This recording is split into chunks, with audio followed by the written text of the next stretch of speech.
Em 1930, o mundo viu o futebol nascer como um espetáculo global no Uruguai. Era uma celebração do esporte puro. Mas apenas 4 anos depois, a inocência do futebol seria brutalmente roubada.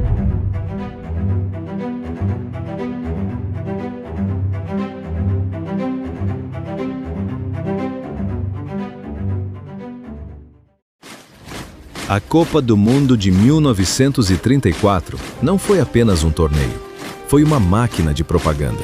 Um evento meticulosamente desenhado para provar a suposta superioridade de um regime autoritário que empurraria o mundo para a guerra.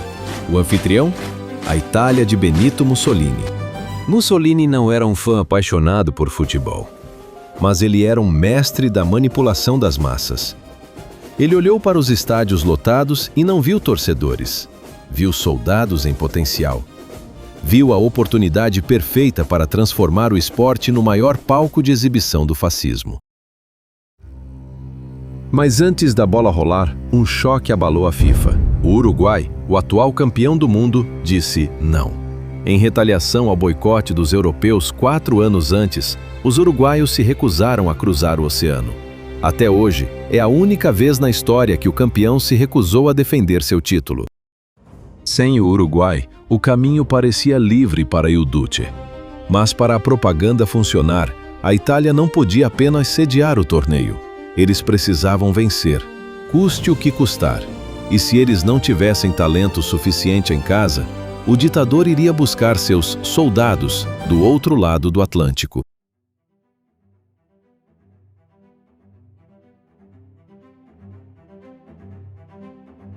A ordem de Mussolini era clara: formar um esquadrão imbatível.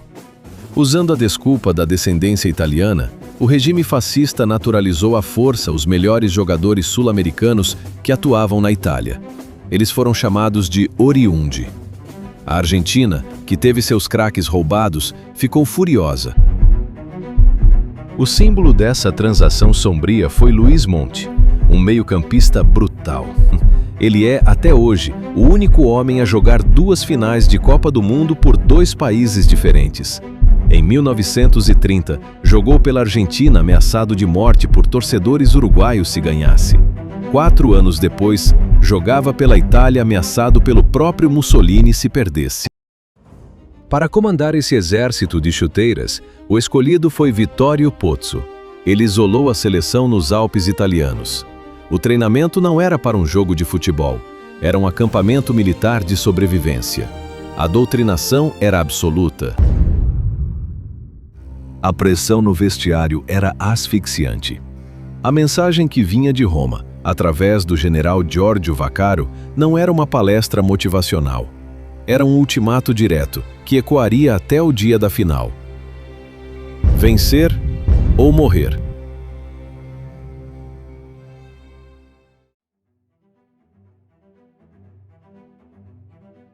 Pela primeira e única vez, ao lado de 1938, a Copa do Mundo não teve fase de grupos. Eram 16 seleções em formato de mata-mata direto logo na estreia. Perdeu? Está fora. Sem margem para erro. Uma verdadeira guilhotina esportiva. Para os sul-americanos, a longa e cansativa viagem de navio terminou em um piscar de olhos. A Argentina, boicotando a FIFA, mandou uma equipe amadora e caiu para a Suécia. O Brasil, dividido por brigas políticas internas, parou na muralha espanhola. O lendário goleiro Ricardo Zamora defendeu o pênalti de Valdemar de Brito e o Brasil voltou para casa mais cedo. A Itália de Mussolini estreou trucidando os Estados Unidos por 7-1. Mas o verdadeiro teste veio nas quartas, contra a Espanha. O jogo ficou conhecido como a Batalha de Florença. A violência italiana foi brutal. O empate forçou um jogo extra no dia seguinte. A Espanha entrou sem 7 titulares lesionados, incluindo o goleiro Zamora. A Itália avançou com um gol polêmico e a total conivência do árbitro suíço René Mercier, que seria banido do futebol após o torneio. Nas semifinais, o obstáculo era o temido Wunderteam, o time maravilha da Áustria, liderado pelo genial Matthias Sindelar. Mas talento não era suficiente contra o sistema.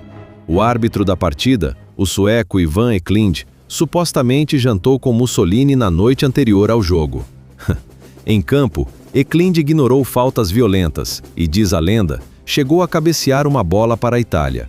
Sobre os corpos de seus rivais, a esquadra de Mussolini chegava à grande final.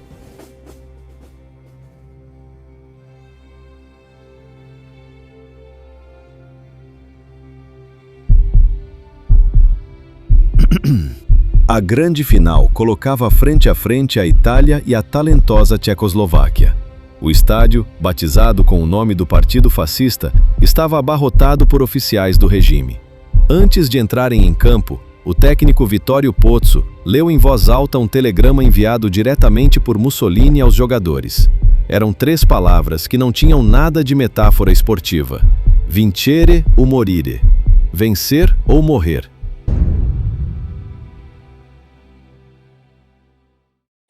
O jogo era duro. Até que aos 26 minutos do segundo tempo, o impensável aconteceu. Antonín Puč marcou para a Tchecoslováquia. O estádio fascista mergulhou em um silêncio sepulcral. Os jogadores italianos não olharam para a bola. Eles olharam apavorados para a tribuna de honra. O medo da morte entrou em campo. Faltando apenas 9 minutos para o fim, o oriundo Raimundo Orsi marcou o gol de empate, literalmente salvando a vida da equipe. Na prorrogação, Ângelo Schiavio, exausto, fez o gol da virada. Eles não haviam apenas ganhado uma taça, eles haviam sobrevivido. E para celebrar, a saudação fascista manchou o gramado sagrado de uma final de Copa. Jules Rimet entregou seu troféu, mas a verdadeira taça erguida naquele dia foi a Copa del Duce, um monstro de bronze encomendado por Mussolini, desenhado para ofuscar a taça da FIFA. A propaganda fascista venceu. O futebol foi feito refém. A Copa de 1934 acabou, mas as nuvens negras da intolerância já cobriam a Europa. E o esporte estava prestes a colidir de frente com a Segunda Guerra Mundial, na Copa de 1938.